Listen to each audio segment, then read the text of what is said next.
to the Mission 68 broadcast where we serve justice, love mercy. And walk humbly. Yes, we do. I am Brady Labe, and I'm joined today by my co-host Jackson Parnell. Say hi, Jackson. Hello, everybody. How's everyone doing today? Today for us, it is November 5th. It'll be airing on November 6th, but today is election day for me and Jackson. Um, so that's pretty exciting. We don't know hopefully, maybe the news will be up by the time this goes live tomorrow. But there's Probably a very not. real possibility that it won't. Yeah. It will not, but regardless, we will be covering a little bit of the election today, or at least some news related to the election, even though no one can use that information to sway their vote. We're going to be doing it anyway. Regardless, we've got some stories lined up about Trump and a few of his donors and some of their activities, what exactly has been going on with them. And then after that, we have a summary of the essentially what's going to be going down in the next climate meeting, and where exactly the world is on its emissions and how we're doing, if we're on track. Or spoiler alert, we're not at all. So first, we're going to start off with some Micah 6.8 news like we normally do. So when this is airing on a Wednesday, so tomorrow there's going to be a meeting at the Sulphur Community Library at 6 p.m. That's going to be on the 7th, Thursday the 7th, so make sure you show up to that. And then our real-time U.S. particulate matter monitor reader is at a 9, which is a lot lower than it normally is. So if any of you watch the show regularly, you'll know that's 0 to 50. Air quality is considered satisfactory, and air pollution poses little to no risk. All right. And then very briefly, sorry we did not have a episode come out on Monday. I don't know if you can still hear it in my voice. I was pretty sick, and my voice was completely hoarse, so I could not speak for that long. So we decided to not bring an episode out that day. But moving on, we are going to be talking about something that we touched on a little briefly before, but a little bit more news about it. It's going to be some oil and gas industries that have been kind of cooking up a little bit of plans to kill off penalties for methane emissions, and how those said gas and oil companies are also a massive contributor to Donald Trump's campaign and this election cycle. So to jump into that, exactly like I said, some powerful U.S. oil and gas industries have been making plans to kill off penalties for emitting methane. The efforts, led by major donors to Donald Trump. The group is called AXPC. It's a group of 30 oil and gas producers, and some leaked internal documents outlined a push to repeal fees against methane emissions, assuming Donald Trump would win the election and a Republican control in Congress. So essentially, they're banking it on having these repeals go through, assuming that they can get a Republican power in the government, which seems to be the only condition that would actually allow for these types of repeals on their fines to actually go away. Briefly, we should note, I mean, I'm sure you guys and anyone listening know this, but scientists have been warning that methane emissions are rising at a rate that is really bad and will not lead to a livable climate. So just let's understand all of this in the context of exactly how methane emissions are affecting the planet right now. A few other companies, one of them called Hillcorp, the chief executive was a leading donor to Donald Trump's campaign. As a matter of fact, he even held multiple fundraisers to promote Republicans, I think Republicans in general, and Donald Trump's campaign. And the founder, not the chief executive of the same company, they're called, I don't know if you caught the name, I don't know how to say it. It's Hildebrands? Yeah, Hildebrand. Hildebrands. They donated more than $3 million this year to Republicans and Donald Trump, and this is all going on amid record donations from oil and gas giants this year. Yeah. For It should also be mentioned that the AXPC, like the whole group, was present at the Mar-a-Lago dinner we had mentioned a Yeah, few episodes back, where Trump asked oil and gas moguls for $1 billion uh, in exchange for a great deal. yeah, where yeah, Trump was like, yeah, if you give me $1 billion and I become president, it's gonna be good news for you. Uh, Specifically, the good news relating to them. I mean, we have some examples here. The Hildebrands recently had to pay a fee of $9.4 million for violations in New Mexico for their methane emissions. I don't know if it was excessive, but they were fined for it. And then another XPC board member, Lee Tillman, who is the chief executive of Marathon Oil, recently had to pay $241 million to resolve federal allegations because it was unlawfully emitting, methane in North Dakota. So there is pretty clear-cut incentives for these people of why they don't want or why they would want a someone in power who would get rid of these regulations and these fees for them because they've already ran into those issues before, and essentially right now the government's not letting them do what they want to do, and they're having to face fines for it. And I mean, it seems pretty straightforward. They just don't want to, so they're trying to get around it. Um, let's see. I also have written here the AXPC. Bless you. Like, The AXPC reportedly has claimed that they are trying to cut methane emissions, and the group has joined legal action. Oh wait, no, not and, but the group has joined legal action to challenge EPA methane rules. So the leaked plans show allegedly confidential data revealing that the volume of gas flared by the AXPC members companies has increased by 21% from the year 2022 to 2023, with one of the companies from them raising its flaring intensity by 134% since 2021. So these people are not cutting their emissions.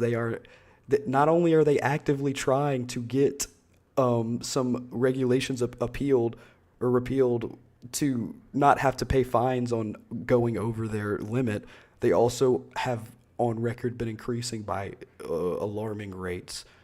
while at the same time publicly stating all the time that the goal of the AXPC is to decrease its members' emissions.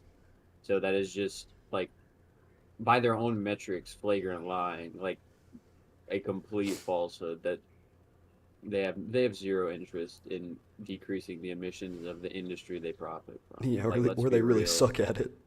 Yeah. One or the other. Uh, yeah. So I mean, and this doesn't tie. This doesn't.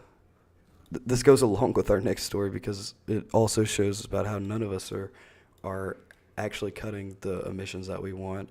So in the context of the global climate, literally, this is not something to be taken lightly because industry is a really large polluter of or creator of greenhouse gases, specifically in this context, methane. And we already are not on a great track there to be actually going where we want to. So to transition into that story, let's go ahead and take a look. I have a few graphics here for us to look at, but this is from the UN Environment Program. It's called "No More Hot Air, Please," and this is just the executive summary of kind of the emission gap report for 2024. So essentially, it kind of starts off. We're breaking down the which sectors are producing the most emissions for 2023, the previous year. So I'm going to pull up a little chart, and then I'm also going to describe it for the people on the radio. Here, let me go to this. All right, cool. So yeah, power. So the power industry is about 26%. And all of this would be under energy. So for people on the radio and they can't see it, for everything under the energy sector, we have power at 26%, industry at 11%, transport is at 15%, and then it has a little smaller bit where aviation at 2%, I don't know, what does that mean, road? Oh, like cars and stuff at 11, and then others at 2. And then we have like buildings and fuel production. Um, and then process is industrial processes is at 9%. So that's like making cement, I'm guessing, cement and other metals, metals and other. And then agriculture making up 11%. Uh, so right now it looks like power is pretty big. So that's like electricity and stuff. And then Mhm. industry at 11%. So it makes up a pretty large portion of exactly what's going on. This is the wrong. Okay. And let me pull this back up really quickly. Yeah, so then it goes on to break down. I mean, and this is stuff that we've know before, but the G20 members, uh, the top contributors to pollution are the like top people in the G20 members. So if uh, all the African Union countries are added to the G20 total, which would more than double the amount of countries in the G20, it would only be a 5% point increase for their contributions to emissions. So it's essentially developed countries that are like the biggest issue here, which is something that we knew before. This isn't new. Um, Yeah.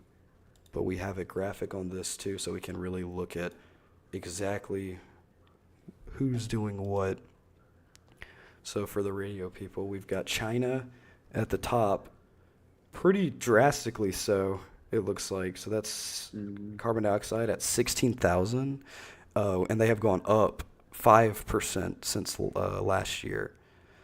And the United States of America follows them, but only at about 6,000. But it looks like we've decreased about 1.4%, which is pretty good. India has gone up too, so they're at 4,000. They're right behind the USA, but they're up 6%. So they've increased more than China has. And surprisingly, European Union is following behind that so that's consisting of 27 countries, and they've gone down like 7.5%. So that's kind of crazy. Uh, and then I'm not going to go over all the other ones. Other than that, um, go on to kind of talk about exactly the NDC. So the NDC is essentially like what each individual country is kind of promising Mhm. for their contributions to the Paris Climate Agreement, and exactly how they are working towards the goals established by the agreement. How they're trying to get, I think it's a 1.5 degree Celsius. That's what their goal is for Yeah, 2035. 2035, is to have a 1.5 degree Celsius change. Yeah. Um, and they kind of went into exactly what countries are actually doing it, what countries are likely to achieve their promises, and which ones are not likely. So again, there's also a little graphic on that that will be easier for me to show you than to explain it. Let me zoom in on a little bit more. All right, yeah. So the big ones, it looks like the ones that are likely to achieve it are India, was that Turkey, Mhm. Russian Federation, and Mexico, and maybe also the European Union and almost the United Kingdom. Is that one separated from the European Union? Yeah. Oh, cool. Brexit. And then pretty much all the other ones are not likely to achieve their goals. So that's United States, Canada, Japan, uh, China is a large one, Brazil, Saudi Arabia. So none of the bigger ones are really on track to actually the larger contributors to Mhm. emissions are the ones on the side that are not likely to meet the agreements that they have given out to actually reduce emissions, which is essentially the overarching theme of this paper, is that it looks like from their last time meeting up to now, most countries have not been on track to tackle the climate goals as effectively as the reason for meeting. Yeah. Yeah, It's, word.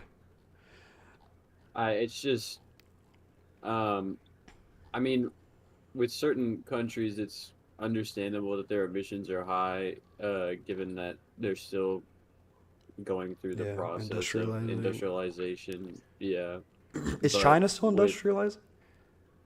I at think, least like the western half, yo. yeah, they're still technically industrialized. So their emissions, at least, I mean, I guess they kind of make sense. Mm. But the whole point being that these goals that we are looking towards are they're very achievable, very realistic goals were it not for the political climate and the economic climate we find ourselves in, and how the two interact with one another. Of course, that being, these energy industries, whether it be LNG, oil, or even coal, they still have money interests within these large G20 nations, and will constantly influence, whether it be through lobbying, bribery, personal favors, donations, anything. Uh, they will just keep influencing the powers that be to allow them to continue these practices that are demonstrably like ruining the planet we live on. Yeah, I think that is something important to keep in mind because that is a pretty common thing to believe, and that's something that's not absolutely untrue. Is that a lot of big money interests, specifically ones in like the industry and energy like sectors, will push out a lot of like rhetoric to make you believe that what they're doing is like the only thing that can happen, and that it would be almost impossible to switch to an alternative, which was something that I would typically hear a lot. That yeah, like fossil fuel, but like we have to use it. There's nothing it wouldn't be possible not to use it.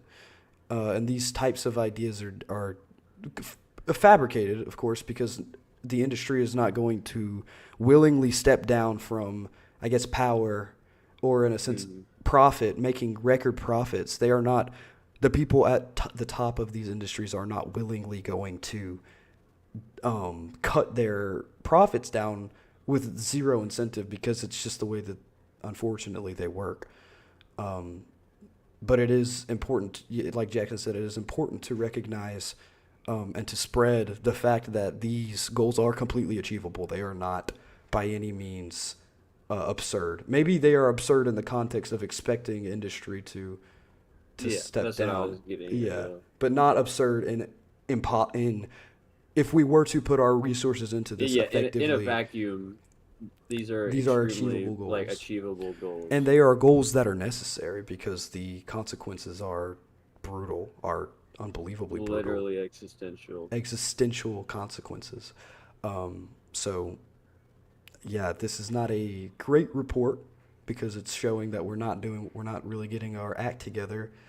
Um, But at least it's showing that there's still a there's still a possibility. possibility, and we have seen some positive that um, Joseph Biden has done some amount, a pretty larger than most, I think most presidents have done for climate change.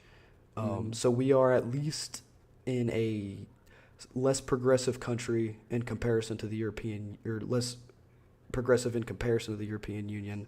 We have started to make policy that has pushed against climate change, which is a good thing to see. So maybe it's not all bad, but Yeah. I think that's about it for today. Unless you have something else you want to add. No. All right. Well, we'll see you guys Friday, and hopefully by then we should know who the next president of the United States would be, and we'll probably talk about that a little bit because that's always fun. But other than that, I hope everyone had a fun election day and everyone went out and voted. Mm. Um, but yeah, we'll see you guys Friday. Goodbye. Bye.